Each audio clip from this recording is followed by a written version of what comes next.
নমস্কাৰ বন্ধুসকল, মই বৰ্ণালী দাস। মই নতুনকৈ ইউটিউব চেনেল এটা খুলিছোঁ। চেনেলটোৰ নাম বৰ্ণালীজ কিটচেন। আশা কৰোঁ আপোনালোকে সঁহাৰি জনাব। এইকেইদিন ঘৰতে আছোঁ, মানে লকডাউন চলি আছে। আপোনালোকে নিশ্চয় ঘৰতে আছে, ময়ো ঘৰতে আছোঁ। ক'তো ওলাই যাব পৰা নাই। এনেও ঘৰতে থাকোঁ বাৰু, কিন্তু এইকেইদিন আৰু ক'তো ওলাই যাব নোৱাৰা হৈছোঁ। আগতে কাম থাকিলে ওলাই যাওঁ বা কেতিয়াবা মাজে মাজে ফুৰিবলৈও যাওঁ। এনেকুৱা এইকেইদিন আৰু একদম মানে ঘৰতে বন্ধ। তাকে ভাবিলোঁ বোলো আপোনালোকৰ লগতো অলপ শ্বেয়াৰ কৰোঁ, কিনো বনাওঁ এইকেইদিন, কি কৰোঁ, কি খাওঁ। তাকে আজি ভাবিলোঁ পিঠা বনাওঁ। আজি চাউলৰ গুড়ি পিঠা বনালোঁ, নাৰিকল দি কিনে টেকেলি পিঠা বনাই ৰাতিপুৱা খালোঁ আমি। তাকে অলপ চাউলৰ গুড়ি ৰাখিছোঁ। এতিয়া মই ভাবিলোঁ অলপ গিলাচ পিঠা বনাই দিওঁ, তাৰে কেইটামান কুকাৰত দি কিনে। সেইটো পটাপট হৈ যায়, সেইটো বনাই মোৰ খুব ভাল লাগে। তাকে ভাবিলোঁ বোলো আপোনালোককো অলপ দেখাই দিওঁ। আহক তেন্তে আপোনালোককো অলপ দেখাই দিওঁ। ভিডিঅ'টো আৰম্ভ কৰোঁ, আপোনালোকক দেখাই দিওঁ। আপোনালোকে সকলোৱে জানে এই পিঠাটো সকলোৱে খায়ে। এইটো গিলাচত দি কিনে মই কুকাৰত গৰম পানী বইল কৰি লৈছোঁ। এনেকৈ গিলাচত পাতি লৈছোঁ চাউলখিনি, গুড়িখিনি। ইয়াতে মই চাউলৰ গুড়িত নাৰিকল দিছোঁ অলপ, মিহলাই চেনি, নিমখ এনেকৈ দি কিনে বনাইছোঁ। এইকেইটা দেখিছেনে আপোনালোকে? ৰেডি হৈয়ে গৈছে। এনেকৈ বনাই দিছোঁ। পিছত আবেলি মন লাগিলে খাব পাৰিম নমা কৰি।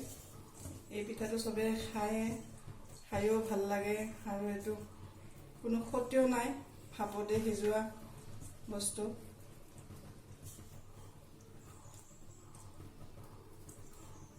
আপোনালোকক অলপ দেখাই দিছোঁ। বেছি টাইম নালাগে, এইটো পটাপট হৈ যায়। 3টামান গিলাচ ল'লে হ'ল, পটাপট এনেকৈ হৈ যায় পিঠাকেইটা।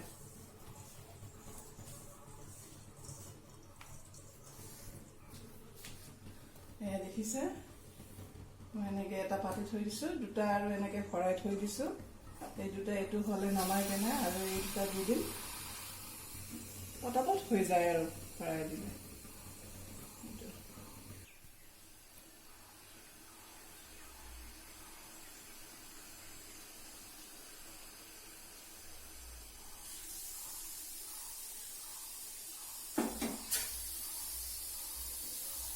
এইটো দেখিছেনে আপোনালোকে? এইটো নমাই আৰু এইটো এনেকৈ মই ভৰাই দিছোঁ, পাতি এটা এনেকৈ ঢাকন দি দিছোঁ, পটককৈ হৈ যায়। এইটো বনাবলৈ কেটেলিত কৰি এইটো বনাবলৈ মই সহজ পাওঁ। এইটো পটাপট হৈও যায়।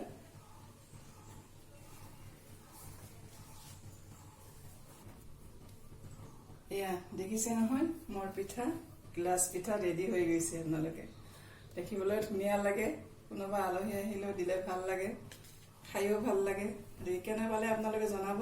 যদি ভাল পালে আপোনালোকে লাইক কৰিব নাপাহৰিব, মোৰ চেনেলটো ছাবস্ক্ৰাইব কৰিব।